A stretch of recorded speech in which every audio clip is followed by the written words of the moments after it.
Subscribe करें और bell दबाएं ताकि कोई खबर रह न जाए।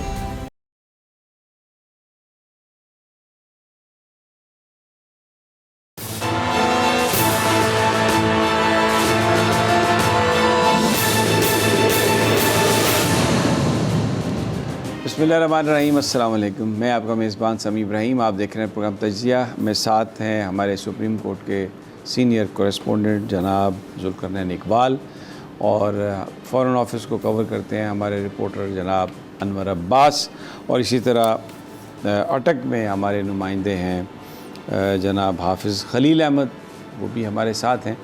और जो ख़बरें हैं आज वो पॉलिटिकल लीगल मिक्स्ड ख़बरें हैं।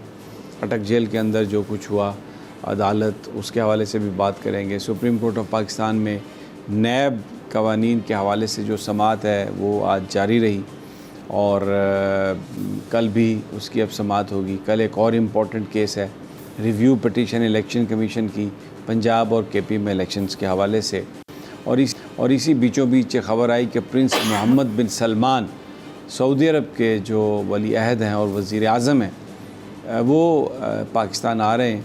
तो जब थोड़ा सा मज़ीद उसको खोल के देखा तो पता चला वो इंडिया जा रहे हैं, लेकिन जाते हुए रास्ते में पाकिस्तान क़याम 4-5 घंटे, और इंडिया तो वो 2-3 दिन रहेंगे और यहाँ पर वो 4-5 घंटे रहेंगे। लेकिन ये भी मेरा ख़्याल है कि उन्होंने इसलिए ये मुनासिब समझा कि वो टच डाउन करें पाकिस्तान में भी, क्योंकि अगर वो सिर्फ़ इंडिया जाते और पाकिस्तान ना आते तो उसका बड़ा एक गलत मैसेज जाता। बहुत ही बिरादराना ताल्लुकात हैं सऊदी अरब के साथ पाकिस्तान के। हर मुश्किल घड़ी में सऊदी अरब हमारे साथ खड़ा रहा है, और ये कहानी बहुत पुरानी है जिसमें सऊदी अरब ने हमारा साथ दिया। अभी भी जो हमारे जो पैसे चाहिए थे हमें IMF की डील के लिए, वो भी सऊदी अरब भी उन हमारे दोस्त ममालिक में शामिल है जिन्होंने पैसे दिए। लेकिन बहुत सारी और भी उनके जो पैगामात थे पाकिस्तान में पॉलिटिकल स्टेबिलिटी के हवाले से कि मामलात को कैसे लेके चलें, उन चीज़ों पर हमने ज़राए के मुताबिक कोई ज़्यादा अमल दरामद नहीं किया। लेकिन बहरहाल अनवर अब्बास से पूछेंगे कि ये क्या हुआ कि सिर्फ़ 5-6 घंटे हमारे लिए और 2-3 दिन इंडिया के लिए। वो हमारा फ़ॉरेन ऑफिस और हमारे जो यहाँ पे जो लोग होते हैं वो तो बड़ी कोशिश कर रहे हैं, और जी ऑयल रिफाइनिंग पर बात होगी, इस पर भी बात होगी, इस पर भी बात होगी, लेकिन fact of the matter is कि he will be spending only a few hours. और उसका भी अभी अनवर अब्बास से पूछते हैं कि उसकी कंफर्मेशन है या नहीं है। इसके अलावा मारा मारी है, बहरान है, महंगाई है, बिजली के बिल, और उसके बाद अब ये ख़बरें आ रही हैं कि पेट्रोल और डीज़ल और बढ़ सकता है 10-15 रुपए पर लीटर। एक अनरेस्ट है इस लिहाज से महंगाई के हवाले से, और बज़ाहिर हमें निगरान हुकूमत जो है इसमें कामयाब होती नज़र नहीं आ रही। डॉक्टर शमशाद साहबा के बारे में ये एक मिथ थी, एक उनके बारे में उनकी एक रिप्यूट थी कि जब वो मौजूद थी तो फिर उस वक्त डॉलर की प्राइस में इतना फ़र्क नहीं आता था रुपए का और डॉलर का। लेकिन अब ऐसा लग रहा है कि उल्टी हो गई सब तदबीरें, कुछ भी काम नहीं करके दे रहा। महंगाई यानी आप देखें, कभी किसी ने सोचा था कि चीनी जो है वो 180 रुपये किलो पे मिलेगी, आटा और चीनी। अब भाव देख लें आप उनका, और फिर उसके बाद पेट्रोल, डॉलर देख रहे हैं कहाँ पर चला गया। तो बहुत ही एक बुरी सूरत हाल है, बेरोज़गारी, महंगाई, बहुत ही एक अफसोसकुन सूरत हाल है। लेकिन सबसे पहले मैं जुल्करनैन आपकी तरफ आऊँगा। सुप्रीम कोर्ट ऑफ पाकिस्तान आज मखदूम साहब के दलाइल जो थे वो रहे, अटॉर्नी जनरल साहब ने भी एक वजाहत की आके, लेकिन जो बात उमर अताब बंदयाल साहब ने कही कि करप्शन जो है बुनियादी तौर पर उससे क्वालिटी ऑफ लाइफ मुतासर होती है, निज़ाम ज़िंदगी मुतासर होता है, और वो फंडामेंटल राइट फिर बन जाता है, उस इशू में वो आ जाता है। तो अगर हम इजाज़त दें कि लोग हमारे सामने आ जाएं दरख्वास्तें लेके इस पटिशन के हवाले से, तो हज़ारों की तादाद में आ जाएंगे, क्योंकि जस्टिस मंसूर शाह साहब बार बार ये सवाल उठा रहे थे कि कौन बंदा है हमारे सामने, कोई एक भी केस नहीं है जिसकी बुनियाद पर हम ये कहें कि ये फंडामेंटल राइट्स का ब्रीच हुआ है। तो बड़ा इंटरेस्टिंग था उमर अताब बंदयाल साहब का जो परसेप्शन और जिस तरीके से उन्होंने बात की। देखिए समी साहब, हमेशा से यही होता है कि बेंच में बैठे अफराद जब डिफरेंट पेजेस के ऊपर हों तो वो एक दूसरे को काउंटर करते हैं, एक दूसरे की बातों के जवाब देते हैं। जैसे चीफ जस्टिस साहब ने कहा कि जी एहतसाब तो जमहूरियत की बुनियाद है, फंडा उसकी अकाउंटेबिलिटी की एक तरीका उन्होंने कहा वोट भी है, जो 5 साल बाद इलेक्शन होता है अरकान पार्लियामेंट को वोट के जरिए लोग एहतसाब करते हैं। हाँ जी, जिसने परफॉर्म किया होता है उसको वोट मिल जाता है, बाकी को लोग वाइप आउट कर देते हैं। उन्होंने कहा एक तरीका ये है, दूसरा तरीका ये है कि आप लेजिस्लेशन के ज़रिए और इस तरीके से करते हैं। उन्होंने कहा आप जो नैब तरमीम हालिया हुई हैं इनके अंदर बहुत से जराइम को ख़त्म कर दिया गया, डीक्रिमिनलाइज कर दिया गया है, और बहुत सौ की जो नोयत है या हैयत है उसको तब्दील कर दिया गया। प्रोसीजर में तब्दील प्रोसीजर इतना टफ बनाया है कि उस जो जुर्म बच भी गया है उसको साबित करना बड़ा मुश्किल हो गया। तो वो उन्होंने कहा कि ये बाज़ाहिर ये सारी चीज़ें हैं जिनको देखने की ज़रूरत है। उन्होंने ये भी कहा कि जी एक 50 करोड़ की एक बार लगा दी कि जी उससे नीचे की करप्शन नैब के एम्बिट में नहीं आएगी, उससे कई केसेस हैं जो बाहर निकल गए। इन ऑब्जर्वेशन के साथ उन्होंने नैब से कहा कि आप हमें पहले दिसंबर में आपने एक रिपोर्ट जमा कराई थी कि बेनिफिशरीज कौन है इस तरमीम के, अब उसमें कितने लोग ऐड हो गए, मजीद कौन कौन बेनिफिशरी है, वो डिटेल्स भी उन्होंने मांग ली कि हमें अपडेट करें कि मजीद कौन कौन है। इसका जवाब दिया मंसूर अली शाह साहब ने। उन्होंने कहा कि जी मैं तो पहले दिन से एक सवाल पूछ रहा हूँ कि कौन सा बुनियादी हक है जो मुतासर हुआ है, उसका अभी तक हम डिग आउट कर रहे हैं, मुझे कुछ समझ में नहीं आ रही। साथ उन्होंने ये भी कहा कि जी अगर ये इतना अवामी इशू होता, क्योंकि चीफ जस्टिस ने कहा कि फंडामेंटल का ये राइट्स का मामला, उन्होंने कहा अवामी इशू होता तो कोई अवाम में से कोई बंदा उठ के इसको चैलेंज करता, किसी ने चैलेंज नहीं किया, कोई पॉलिटिकल पार्टी नहीं। उन्होंने जो वर्ड यूज़ किया वो देखिए, उन्होंने कहा जी पॉलिटिकल पार्टी भी कोई नहीं आई, ऐसे बंदे ने चैलेंज किया जो रन ऑफ पार्लियामेंटेरियन है, means run away parliamentarian means के पार्लियामेंट से भागा हुआ शख्स है, उसने चेक किया। Do you think it was an appropriate word for? No, ये तो बड़ा आज उन्होंने जो बात कही, मैं तो आई वाज जो स्टेटस है मंसूर अली शाह साहब का, बड़े समझदार पढ़े लिखे जज हैं और उन्होंने एक ऐसी टर्म इस्तेमाल करके जो उनका मुझे ऐसा लगा कि उनका बायस उसमें झलक रहा था। ये बेसिकली किसी के लिए भी ये जो भी हो उसके लिए वर्ड यूज़ करना बेसिकली तज़हीक के ज़ुमरे में आता है, जो जजेस को ज़ेब नहीं देता कि इस किस्म का वर्ड यूज़ करें। लेकिन मैं एक वैसे सोच रहा था उनका इस हवाले से सिर्फ एक ये बात कही गई कि एक सेशन जज के बारे में कि उसके बारे में हम कानूनी कार्रवाई करेंगे, तो इस पर पूरा इस्लामाबाद हाई कोर्ट का बेंच बैठ गया, मुल्क में एक हंगामा हो गया तौहीन अदालत के हवाले से और पता नहीं क्या कुछ। और यहाँ पर अब वो कह रहे हैं रन अवे पॉलिटिशियन, और no one there to check it, कोई सवाल करने वाला नहीं है, कोई रोकने वाला नहीं है। हाँ, बेसिकली ना वो पहले दिन से एक सवाल उठा रहे हैं चेयरमैन पीटीआई के लोकल स्टैंड आए पे, यानी कि उनकी हक दावा पे। मंसूर अली शाह साहब का मौक़िफ़ है जो आज भी उन्होंने दोहराया कि ये पार्लियामेंट का अगर हिस्सा होते, पार्लियामेंट में रहते, वहाँ से छोड़ के रिज़ाइन करके ना आते तो वहाँ ही अंदर इसको बेहतर अंदाज में खेल सकते थे। मेरा आपसे एक सवाल है, उनका ये एक पार्टी जो है ही मिनॉरिटी में, वो क्या बेहतर अंदाज में खेल सकती थी पार्लियामेंट में? ये अक्सरियती बुनियाद पर सारे बिल पास हुए, तो मिनॉरिटी उसको कैसे रोक सकती थी सिवाय इसके कि आप उसको लेजिटिमेसी दे दें? ख्वाजा हारिस साहब ने यही तो एतराज़ किया था, जवाब दिया था जब उनके आर्गूमेंट्स में मंसूर अली शाह साहब ने सवाल उठाया। उन्होंने कहा कि वहाँ तो मेजॉरिटी की बेस पे फैसला होता है, और बहुत से उन्होंने बिल्स के नाम लेके बताया कि जिनके ऊपर सिरे से डिबेट ही नहीं होती, बगैर डिबेट के जो बिल पास हुए हैं, जैसे नैब तरमीम भी बगैर डिबेट के पास हुई थी। उन्होंने कहा कि जिसमें डिबेट ही नहीं हो रही तो हम वहाँ होते भी तो हम क्या कर लेते। तो ये मंसूर अली शाह साहब का ये इतराज़ था। बहरहाल जो एक दूसरे को जवाब देते, अच्छा फिर इनको फिर जवाब दिया चीफ जस्टिस ऑफ पाकिस्तान ने। उन्होंने कहा कि 184(3) का केस है, उसमें मुतासरा फरीक का होना ज़रूरी नहीं है। कोई एक लेटर भी अदालत को कोई ख़त लिखता है, शहरी या कोई बंदा, अदालत के पास ये इख्तियार है कि उसको भी कन्वर्ट कर सकती है पिटिशन में और केस सुन सकती है। ये कोई एक दूसरे के मुखालिफाना प्रोसीडिंग तो नहीं होती, इंक्विजिटोरियल जिसमें अदालत सवाल करती है, पूछती है कि ये क्या मामला है, इसके ऊपर ब्रीफ करें। लेकिन मैं एक और बात आपसे पूछता हूँ, ये कहना कि किसी सियासी जमात ने इसको चैलेंज नहीं किया, इमरान खान कौन है? पीटीआई के अगर चेयरमैन वो करते हैं तो वो कौन है? पीटीआई पार्टी है ना एक। यस, तो फिर ये कहना कि किसी पार्टी ने नहीं किया, अब बाकी शायद उनका इशारा उनकी जानिब था जो सारे बेनिफिशरी थे इन तरमीम के, तो वो क्यों चैलेंज करेंगे आके? और पीछे सियासी जमात बचती कौन सी है? 14 पार्लियामेंट में है, एक बाहर, सब बेनिफिशरी हैं जो सब इकट्ठे हैं, और नहीं एक जमात बेनिफिशरी नहीं है, उन्होंने उसको चैलेंज कर दिया।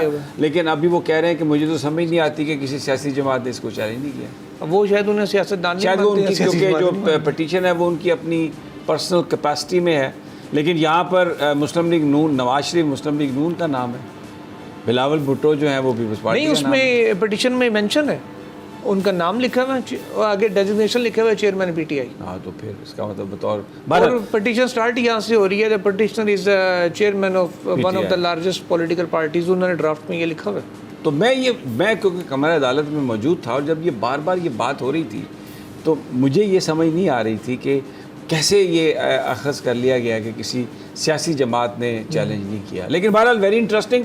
अब कल का दिन और इसमें आपको क्या लगता है 2 दिन में हो जाएगा कंप्लीट? अब मेरा ये ख्याल है ज़ाती तौर पे कि कल सिर्फ मामला अब एक पॉइंट रह गया जिसमें मखदूम अली खान साहब के आर्गूमेंट्स आने हैं। ओके, रेट्रोस्पेक्टिव इफेक्ट जो इसको माजी से ही तलाक इसका किया गया तरमीम का, इसके ऊपर उनके दलाइल अगर कल मुकम्मल हो जाते हैं तो 90% से ज़्यादा चांसेस है कि कल रिजर्व हो जाएगी जजमेंट। कल जो और अभी फिर जवाब जो है वो शायद ख्वाजा हारिस साहब कहेगा, वो उन्होंने कह दिया रिटर्न हमें एक छोटा सा वो एक दे दे, मेरे ख्याल है वही उनका जवाब होगा, या वो ज़्यादा टाइम वो भी नहीं चाहेंगे कि लें कि जब जजमेंट रिजर्व हो रही है तो। और वो जो होना है कल केस इलेक्शन वो है सप्लीमेंट्री में सुबह 9:30 बजे उसकी समाअत होनी है। वो बेंच भी क्योंकि तब्दील किए गए हैं तो वो जो बेंच है, क्योंकि स्पेशल बेंच तो उसके लिए नहीं बन सकता, स्पेशल ऑलरेडी एक बना हुआ है कल, तो सुबह 9:30 बजे चीफ जस्टिस एजाजुल हसन और जस्टिस मुनीब अख्तर उनकी आज वापसी हो गई है। उनके चाचा की डेथ हुई थी, वो कराची में थे पिछले 2-3 दिन, तो वो आज वापस पहुंच गए हैं दोपहर को। कल वो इस केस को सुनेंगे। और पहले इस केस में इलेक्शन वाले केस में 2 एस्पेक्ट थे। एक ये कि रिव्यू का स्कोप क्या होना चाहिए, उसके ऊपर लॉ भी आ गया था। उस रिव्यू के स्कोप के ऊपर पूरे आर्गूमेंट्स होने के बाद ये लॉ आया था, वो और मामला अब निबड़ चुका है। अब सिर्फ रह गई रिव्यू की मेंटेनेबिलिटी कि ये काबिल समाअत है भी या नहीं, क्योंकि अगर ये काबिल समाअत नहीं है इसका मतलब है इलेक्शन कमीशन अपना केस हार गया। इलेक्शन करवाया नहीं उन्होंने, सुप्रीम कोर्ट की जजमेंट मौजूद है कि 90 दिनों में इलेक्शन होने हैं। हाँ जी, देन क्या फिर हाउ विल द प्रोसीड? देखिए, पहले तो इसको डिसमिस, अगर ये इलेक्शन कमीशन अदालत को कायल करने में नाकाम रहता है, पहले हाथ तो पिटीशन डिसमिस होगी। उसके बाद फिर कोर्ट के ऊपर है कि वो अगर समझते हैं कि उनके ऑर्डर की वायलेशन हुई है, तौहीन हुई है और दे थिंक कि इसकी कार्रवाई करना ज़रूरी है, फिर वो प्रोसीड करने की जानिब जा सकते हैं कि आप अटॉर्नी जनरल से पूछेंगे बुला के कि जनाब किसके खिलाफ आप कार्रवाई की जाए और कौन जिम्मेदार है इसका। ऑब्वियसली अटॉर्नी जनरल तो कहेंगे जी कैबिनेट ने डिसाइड किया, पार्लियामेंट भेजा, पार्लियामेंट का डिसीजन था कि नहीं कराना, तो फिर नहीं हुआ, वो तो यही नुक्ता लेंगे। लेकिन कोर्ट क्या मर्जी है कि वो किस तरह के लेके चलते हैं, वो कार्रवाई करना भी चाह रहे हैं कि नहीं। उससे पहले तो लेकिन जो भी है, जो चाह रहे थे करना, इसकी जो जजमेंट आएगी रिव्यू के ऊपर, जो कोर्ट ऑर्डर देगी, उसका डायरेक्टली इफेक्ट होगा। अब जो सिचुएशन बनी हुई है, जब तमाम ये असम्बलियाँ तहलील हो चुकी हैं कि 90 डेज़ में इलेक्शन होना है या नहीं होना, सदर का इख्तियार है डेट देना या नहीं है, क्योंकि इलेक्शन कमीशन का ये भी नुक्ता उठाने जा रहा है कि अब तो लॉ ही चेंज हो गया, अब तो सेक्शन 57 अमेंड करके प्रेसिडेंट से इख्तियार ले लिए। देखिए सेक्शन 57 यहीं पे आएगी इंटरप्रिटेशन 48(5) की। 48(5) की वो तो सीधा आइन में तरमीम चाहिए आपको। ऑर्डिनरी लेजिस्लेशन के जरिए आप कैसे ये कर सकते हैं? ये तो एक फ्रॉड और चक्कर देने वाली बात है। आपको पता है, और यही सदर ने कहा अपने लेटर में। आपको पता है हमारे जो वजीर कानून साहब अहमद इरफान साहब बड़े काबिल आदमी हैं, उन्होंने वो इंटरनेशनल आर्बिट्रेशन के हमारे कई मुकदमात में पाकिस्तान को बड़े अच्छे उन्होंने सेटलमेंट करवा के दिए। उन्होंने आज लेटर लिखे प्रेसिडेंट साहब को, जो प्रेसिडेंट ने कानूनी राय मांगी थी इलेक्शन कमीशन के जवाब पे कि जी लॉ चेंज हो गया, अब हमने डेट देनी है, आपसे मुशावरत भी नहीं करनी। लॉ मिनिस्टर ने भी कह दिया जी नहीं है, आफ्टर ड्यू अमेंडमेंट तो आपका तो इख्तियार ही नहीं है। अब लॉ मिनिस्टर को पता नहीं 48(5) उन्होंने या पढ़ा नहीं या जानबूझ के उन्होंने आंखों पे पट्टी बांध दी थी। ये अब कल सुप्रीम कोर्ट अगर वो इस मामले पे आती है तो बंदयाल साहब पट्टी उतारें वो। हाँ जी, लग तो ऐसा ही रहा, लग तो ऐसा रहा, कल नहीं तो फिर परसों सही, लेकिन किसी एक दिन ये उतारेंगे ज़रूर। और वो ऑर्डर में जब ये बात दे देंगे कि यार ये तो आप बेशक 57 को अमेंड कर लें, 48(5) को अमेंड करना ज़्यादा ज़रूरी है, उसके बगैर तो ये नहीं। एग्जैक्टली ये ऑब्जर्वेशन कल आ जाएगी तो उससे काफ़ी सारी मेरा ख्याल है जो झाग बनी है ना वो बैठना शुरू हो जाएगी। बिल्कुल ठीक है। थोड़ा ज़रा इंटरनेशनल अफेयर्स की तरफ आते हैं, फिर उसके बाद अटक में अपने नुमाइंदे हाफिज़ खलील के पास जाएंगे और शहर की सूरत हाल जानेंगे और वहाँ पर कैदी नंबर 804 के हवाले से जो ताज़ा तरीन है कि आज कितने दिनों का रिमांड हुआ, क्या हुआ, वकीलों ने कोई प्रेस कॉन्फ्रेंस भी की, तो वो तफसीलात देने की कोशिश करेंगे। जनाब अनवर अब्बास साहब, मोहम्मद बिन सलमान साहब, पाकिस्तान इतना दरीना दोस्त सऊदी अरब का यहाँ पर कहा था MBS ने कि कि मैं पाकिस्तान का सफ़ीर हूँ सऊदी अरब में, तो जनाब ये सिर्फ चंद घंटे हमें मिले हैं और बाकी भारत के साथ इतना टाइम, और मुझे तो कुछ लोग बता रहे हैं कि पता नहीं ये चंद घंटे भी मिलते हैं या नहीं। जी बिल्कुल समय साहब, वैसे ही है कि MBS जो एक्सपेक्टेड है कि 10 सितंबर को पाकिस्तान आएंगे, 4 से 6 घंटे का उनका स्टे होगा। बुनियादी तौर पे वो इंडिया का भी दौरा कर रहे हैं और इंडिया बुनियादी तौर पर वो आज G20 के लिए रहे हैं और इंडिया के दौरे के लिए शायद वो G20 के बाद इंडिया ऑफिशियल विजिट शुरू करेंगे। G20 में 5 से 6 ममालिक ऐसे हैं कि जो इसमें लो प्रोफाइल पार्टिसिपेशन करें, उनमें से सऊदी अरब भी शामिल है, तुर्की शामिल है, चाइना ने इनकार किया हुआ है। तो 5 ममालिक ऐसे जो लो प्रोफाइल पार्टिसिपेशन है कि इस वजह से वो G20 के बाद एक दिन बाद जो इनका ऑफिशियल विज़िट इंडिया का शुरू होगा 11 सितंबर को, 9 से 10 जो है वो इजलास होगा।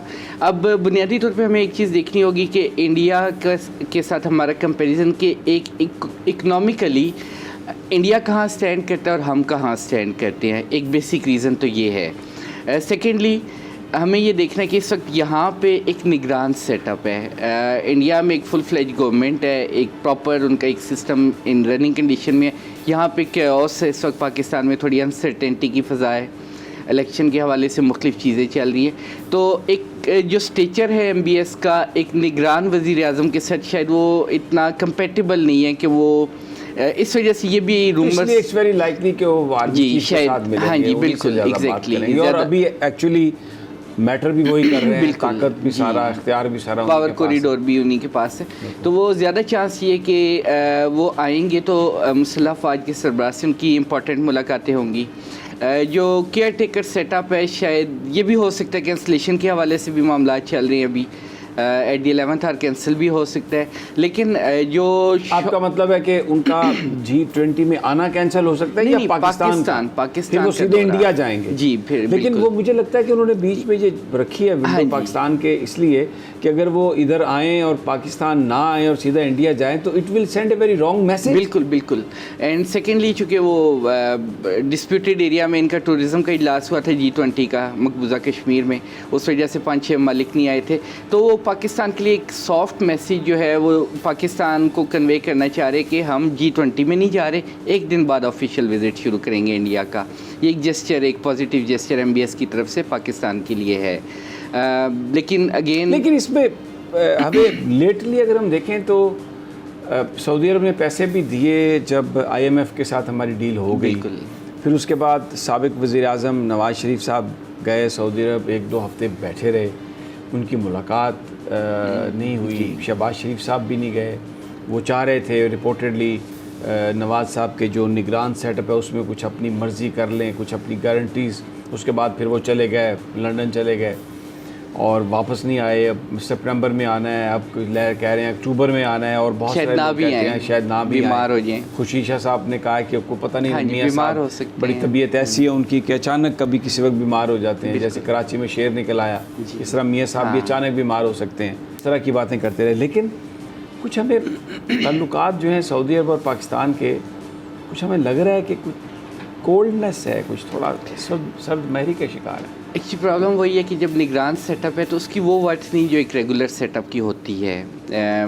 जो एक सिर्फ निगरानों की वजह से या कुछ जो पैगामात भी थे पाकिस्तान में सियासत के हवाले से, वो भी मेरा ख्याल है यहाँ पर अरबाब इख्तियार कुछ चीज़ें जो है इंपॉर्टेंट पाकिस्तान के लिए वो पाइपलाइन में, लाइक ऑयल रिफाइनरी MOU तक तैयार हो चुका है, जो मेरी इतलात हैं कि MOU फाइनल हो चुका है, सिर्फ उन्होंने आना है, साइन करना है। बहुत बड़ा स्टेप तो अब बड़ा फ़ायदा होगा। हाँ जी, तो अब मतलब वो एक MOU अगर इन केस कोई थोड़ी सी कोल्डनेस होती तो वो शायद ये चीज़ें फाइनलाइज अभी ना हुई होती। सेकंड आपकी चिराग आप समझते हैं नहीं रिलेशनशिप? हाँ जी, क्योंकि वो स्टेट टू स्टेट हैं, गवर्नमेंट्स आती जाती हैं, लेकिन स्टेट्स के दरमियान जो ताल्लुक़ है थोड़ा सा अप एंड डाउन होता है, लेकिन वो वहीं मैनेज किया जाता है। जो आपके पुराने दोस्त होते हैं उनको किसी ना किसी तरह साथ लेके चला जाता है। तो मेरे ख्याल में जो स्टेट टू स्टेट रिलेशन है वो डिस्टर्ब नहीं होगा, वो पाकिस्तान और सऊदी अरब का है, ना कि MBS का और अनवारुल हक काकड़ साहब का या शहबाज शरीफ या किसी भी और ABC का। तो हमें ये देखना होगा कि वो जो स्टेट टू स्टेट ताल्लुक़ है वो मेंटेन होगा। पाकिस्तान को वो बेल आउट भी कर रहे हैं, फाइनेंशली भी पाकिस्तान की असिस्टेंस कर रहे हैं, और पाकिस्तान एट लार्ज सऊदीया पे डिपेंड करता हुआ आया है, अब भी डिपेंड कर रहा है। और सऊदीया की भी कुछ चूँकि हमारे बॉर्डर पे, लेकिन बड़ा जो विजन है MBS का सऊदीया के हवाले से बड़ा स्टार्टलिंग है। आप देखें उन्होंने फुटबॉल के जो बड़े बड़े प्लेयर्स हैं उनके साथ साइन किया है। UAE वगैरह में तो क्रिकेट इन्होंने इस्तेमाल किया अपने स्टेटस को अपलिफ्ट करने के लिए, लेकिन सऊदी अरब जो है वो फुटबॉल को लेके आया। यूरोपियन अमेरिकन सारे they are crazy about football. और फिर वो जो न्योम सिटी बन रहा है, बिल्कुल क्यूब, एक बिल्कुल वो क्यूब जो है, तो ये एक बड़ा he is actually man with the vision. लेकिन अनफॉर्चुनेटली हमारा क्योंकि इंफ्रास्ट्रक्चर कोई नहीं है और हम इस वक्त निगरानों में फंसे हुए हैं और स्टेबिलिटी नहीं है हमारे निज़ाम में, तो हम कोई उनसे फ़ायदा वो जो उठाना चाहिए था सवाए इसके कि हमें इतने पैसे दे दो, इतने पैसे दे दो, इतने, इसके अलावा और कुछ नहीं हम कर सकते। बिल्कुल, उसके लिए आपके मुल्क की एक तो इकोनॉमिक स्टेबिलिटी बहुत ज़रूरी है। इकॉनमी जब तक आपकी स्टेबल नहीं होती, देन अनसर्टेनिटी का खात्मा बहुत ज़रूरी है। अनसर्टेनिटी, मैं आपको रोकता हूँ अभी क्योंकि वो प्रोड्यूसर साहब की आवाज़ तो नहीं निकल रही, क्लिक से आती है, जिससे मैं ये अंदाज़ा करता हूँ कि शायद ब्रेक का टाइम है। नाजरीन, एक छोटा सा वक्फा और फिर हम इस पर गुफ्तगू जारी रखते हैं।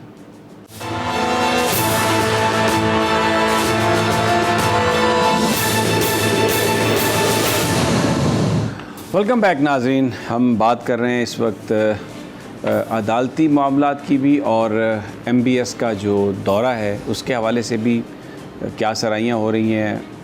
अभी ये भी ख़बर चल रही है कि शायद वो दौरा मुलतवी हो गया है, जैसा हम पहले एंटिसिपेट भी कर रहे थे, लेकिन अभी तक अनकन्फर्म्ड है। आएंगे तो पाकिस्तान में रहेंगे 4-5 घंटे और फिर वो भारत जाएंगे। भारत के साथ जो ताल्लुकात हैं सऊदी अरब के, वो लेटली बहुत उनमें तेज़ी भी आई है और उनके बाहमी जो आपस में रिलेशनशिप हैं वो उनमें इजाफ़ा भी हुआ है। पाकिस्तान हमारे अपने जो इंटरनल जो सिचुएशन है उसकी वजह से हम शायद इस दोस्ती का उस अंदाज़ में फ़ायदा नहीं उठा सके और हमेशा हमने सऊदी अरब को बस एक ही नज़र से देखा है कि वक्त पड़ने, ज़रूरत पड़ने पर वो हमें पैसे दे दे, चाहे वो स्टेट बैंक में रखने हो, फॉरेन एक्सचेंज रिज़र्व्स को आगे ले जाने के लिए, या पाकिस्तान पर अगर पाबंदियाँ जब लगी थी, जब एटमी धमाके हुए थे तो ऑयल जो है वो क्रेडिट फैसिलिटी उन्होंने दी थी पाकिस्तान को एक लंबे अरसे के लिए, हमेशा पाकिस्तान की उन्होंने मदद की है। तो अनवर अब्बास, ये इतलात भी चल रही हैं मीडिया, उनका दौरा मुलतवी हो गया जैसे आपने कहा था। हाँ जी, हम यही बात कर रहे थे कि ज़्यादातर ये भी चांसेस हैं कि वो कैंसिल हो जाए, लेकिन अभी हतमी इस वाले से चीज़ें सामने नहीं।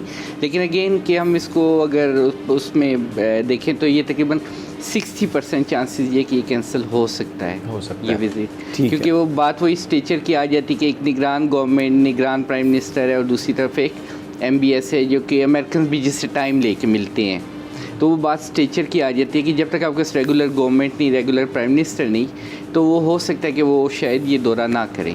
ठीक हो गया। अच्छा जनाब जुल्करनैन साहब, ये अभी जो फाइनल काज लिस्ट आई है उसमें तो बेंच 1 के बाकी सारे केस जो हैं वो नज़र नहीं आ रहे हैं और सिर्फ एक इलेक्शन कमीशन वाला केस हमें नज़र आ रहा है। इसका मतलब है कि अगर 9:30 बजे अदालत शुरू हो और 11 बजे तक टाइम है तो 1.5 घंटा तो अदालत ने रख लिया है। तो ये मुझे लगता है ये कल ही केस निपटाने का इरादा लगता है चीफ साहब का। बिल्कुल, ये क्योंकि रिव्यू में कोई इतना ज़्यादा लंबा आर्गूमेंट भी नहीं होना। देखिए समी साहब, चीज़ ये है कि बेंच 1 जो है चीफ जस्टिस ऑफ पाकिस्तान, हमने खबर भी दी थी कि इस पूरे हफ्ते उन्होंने कोई और केस नहीं सुनना था सिवाय नैब के या बवक्त ज़रूरत तोशा खाना वाला अगर लगता चेयरमैन PTI का केस। अब फिर ऑल ऑफ अ सडन ये परसों ये फैसला किया गया कि इलेक्शन वाला जो केस है, जो रिव्यू है इलेक्शन कमीशन का, क्योंकि review of judgment act decide हो चुका है, उसको उड़ा चुके हैं, अब इस केस को भी मुकर्रर करके ख़त्म किया जाए, क्योंकि बहुत से केसेस हैं जो चीफ साहब ने सुने हुए हैं, उनको अब उन्होंने ख़त्म करना है, उतारना है, उनकी जजमेंट्स पे लिखनी जाने से पहले। उसी सिलसिले में इस केस को लगाया गया है। इसमें सजील सवाती साहब 3-4 हेयरिंग्स से बड़े लंबे आर्गूमेंट्स कर चुके हैं रिव्यू के स्कोप के ऊपर।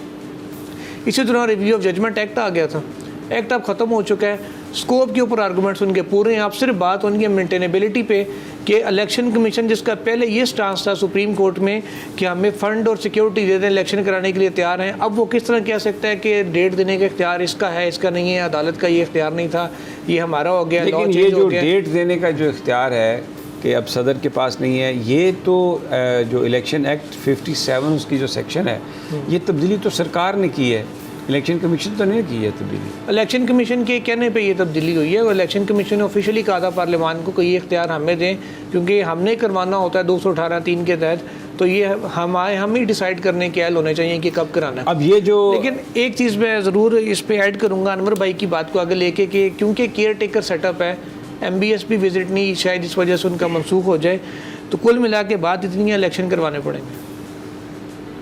इनका तो मैंडेट ही काम ही इलेक्शन कराने का है, लेकिन ये तो उधर जा रहे हैं यूनाइटेड नेशन में। अनवारुल्लाह काकड़ साहब बड़ा मतलब सरकारी एक डेलीगेशन जाएगा, करोड़ों रुपए खर्च होंगे इनका वहाँ पर। यूनाइटेड नेशन में क्या काम है? और उससे पहले इतलात आ रही है कि सितंबर में गलबन कीनिया जाना है अनवर भाई। कीनिया भी जाएंगे, कीनिया जाएंगे तो किस लिए जा रहे हैं? सर मेरी एक रिक्वेस्ट होगी इस प्लेटफॉर्म के थ्रू, मेरा ख्याल है आप दोनों भी उसमें अपनी बात शामिल करेंगे। कीनिया जा रहे हैं तो कम से कम अरशद शरीफ के लिए ज़रूर वो कुछ उनकी इन्वेस्टिगेशन की रिपोर्ट उनसे लें, उनको रिक्वेस्ट करें कि हमारा जर्नलिस्ट था, हमारा सिटीज़न था, उसको यहाँ पे बेदर्दी से शहीद किया गया, तो उसके जो मुल्ज़िमान उनको बहाल भी कर दिया गया जी आज की पुलिस वालों को, तो कम से कम उसके वाले से इन्वेस्टिगेशन स्पीड अप करवाएं। लेकिन वहाँ पे करना क्या कीनिया इन्होंने, किस लिए जा रहे हैं? बाहमी ताल्लुकात के हवाले से एक निगरान सेटअप आ गया है, तो अब वो नहीं चले कि जितनी देर वो पावर में है तो वो भी यानी मैं सुप्रीम कोर्ट में ये सुनता रहा हूँ कि हमें वो बताते रहे प्रोसिक्यूटर आके कि जी वो हमसे ताउन नहीं करते, वो कहते हैं हमारे आपके कवानीन नहीं है। और ये ऐसी कौन सा ताल्लुक है कीनिया के साथ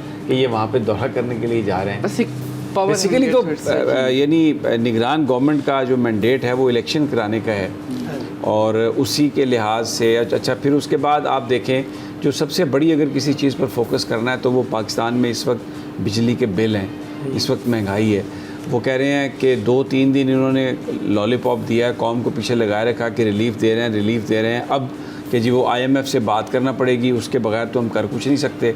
तो जब आप एक बिजली का बिल जो है उसको किस्तों में डालने के लिए भी आपने IMF से पूछना है और आपको पता नहीं कब आप कर सकते हैं वो, तो किसी तीसरे मुल्क का दौरा करके आपने क्या हासिल करना है? सबसे बड़ी बात है कि वहाँ पे हो रही है क्लाइमेट चेंज समिट, एक लॉन्ग टर्म प्रोसीजर है क्लाइमेट चेंज। 3 महीने का सेटअप कैसे एक लॉन्ग टर्म उसमें क्लाइमेट चेंज के हवाले से डिसीजन ले सकता है या क्या पाकिस्तान को रिप्रेजेंट कर सकता है? तो इसका हम यही कह सकते हैं कि बेसिकली वो पर्क्स एंड प्रिविलेजेस शायद एंजॉय करना चाह रहे हैं। वैसे तो मैं काकड़ साहब को मैं ज़ाती हवालों से जानता हूँ, और बड़े सादा तबीयत के हैं, मतलब he is a honest man, और वाकई पाकिस्तान के लिए कुछ करना चाहते हैं। हमारे साथ प्रोग्राम्स में भी कई दफ़ा आए, कई दफ़ा उनके साथ बात भी हुई, and he is a very upright man, मैं आपको बताऊँ। लेकिन मेरे लिए ये बड़ी एक हैरत की बात है कि वो बिल्कुल उसी तरह जिस तरह पंजाब के वज़ीर आला मोहसिन नकवी साहब बने, मैंने उनके साथ 24 चैनल में काम किया है, और बड़े मतलब बहुत समझदार और खुदातर्स आदमी है मोहसिन नकवी साहब। लेकिन जिस तरीके से पकड़ धकड़ हुई है, मुझे नहीं समझ में आया कि उन्होंने ये कैसे उन्होंने ये कर दिया, क्योंकि जिस मोहसिन नकवी के साथ हमने टाइम गुजारा, मतलब वो ख़ुद खाना बाद में खाता था, अपने एम्प्लॉइज़ को पहले वो देता था, और कोई तफरीक कभी नहीं होती थी, यानी हमने तो वो ये देखा। और फिर उसके बाद पकड़ धकड़ मार धाड़, और वो मुझे कुछ झलक उनकी नज़र आई वो हॉस्पिटल में जब गए हैं, और वहाँ पर MS को भी मुअत्तल किया कि हॉस्पिटल का निज़ाम ठीक नहीं था, तो मुझे लगा कि ये वही मोहसिन नकवी है। लेकिन ये जो इतना ज़्यादा पॉलिटिकल वर्कर्स के साथ ज़्यादती, गिरफ्तारियाँ, मारपीट, उनके घरों में, वकला के घरों में रेड, तो मैं I am unable to understand कि ये सब कुछ कहाँ से आया। तो मुझे नहीं लगता कि ये अनवारुल्लाह काकड़ साहब इस तरह से करेंगे, बट अभी जो खबरें आ रही हैं कि वो अब कीनिया जाने का भी सोच रहे हैं, बाहर जाने का भी सोच रहे हैं। जी फाइनलाइज हो गया तकरीबन, सितंबर के फर्स्ट वीक फाइनल कर चुके हैं। ये फर्स्ट वीक ऑफ सितंबर में क्लाइमेट चेंज कॉन्फ्रेंस के लिए वहाँ पे शिरकत करेंगे, साथ इनकी एक डेलीगेशन भी जाएगा। एक वक्फा ले लेते हैं, ये बात बड़ी ऐसी है जो बस सीने पे आ गई है। एक वक्फा लेते हैं और उसके बाद फिर हाफिज़ खलील से भी बात करेंगे। अटक में कैदी नंबर 804 के हालात के हवाले से वहाँ पर उनके वकला ने प्रेस कॉन्फ्रेंस की है, उसका अहवाल जानेंगे। छोटा सा वक्फा।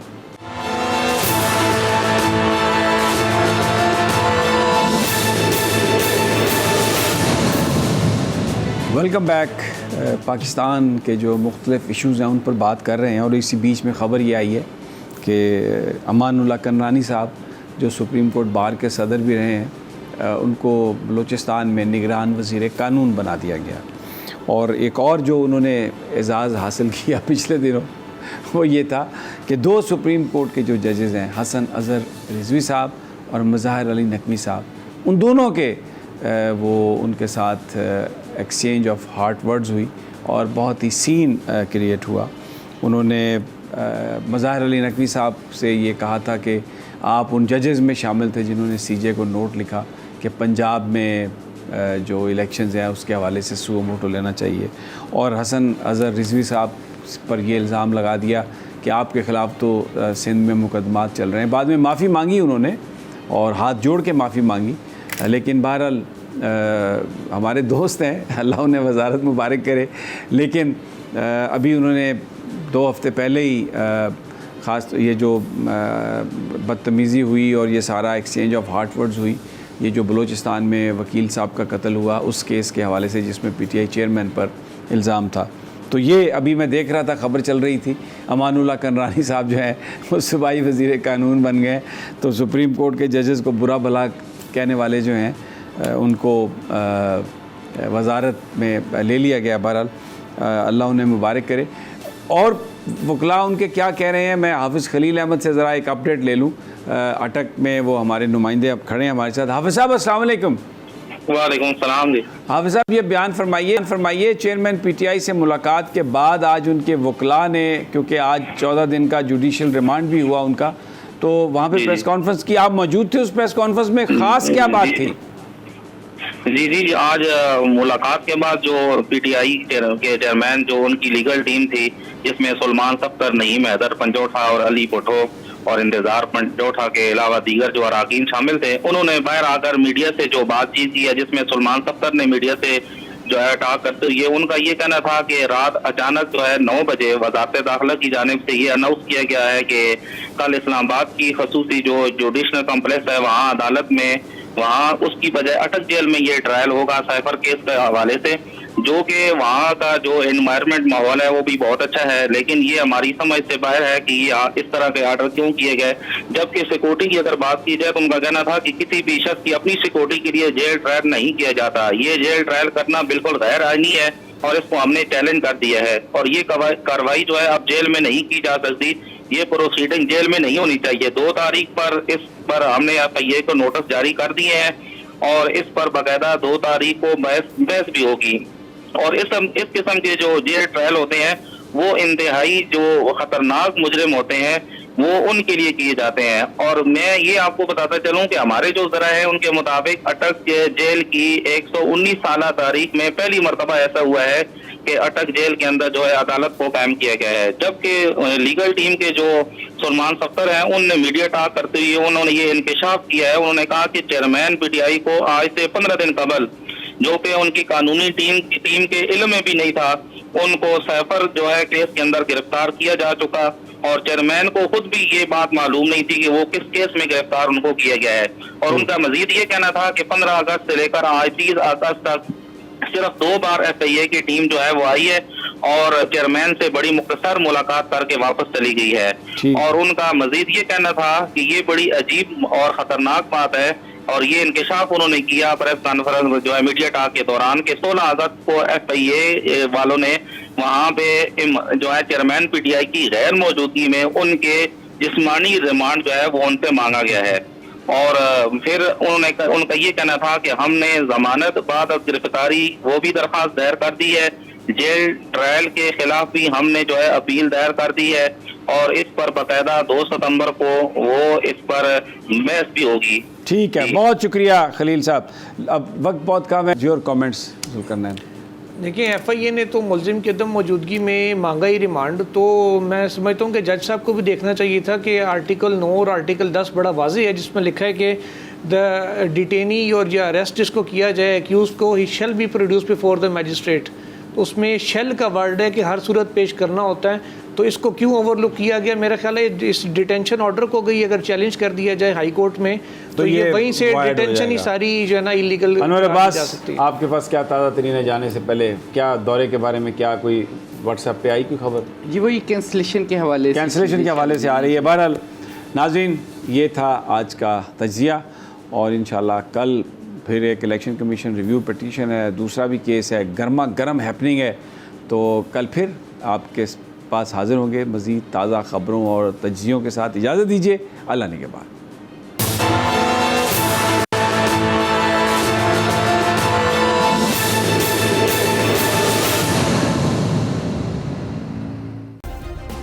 सब्सक्राइब करें और बेल दबाएं ताकि कोई खबर रह न जाए।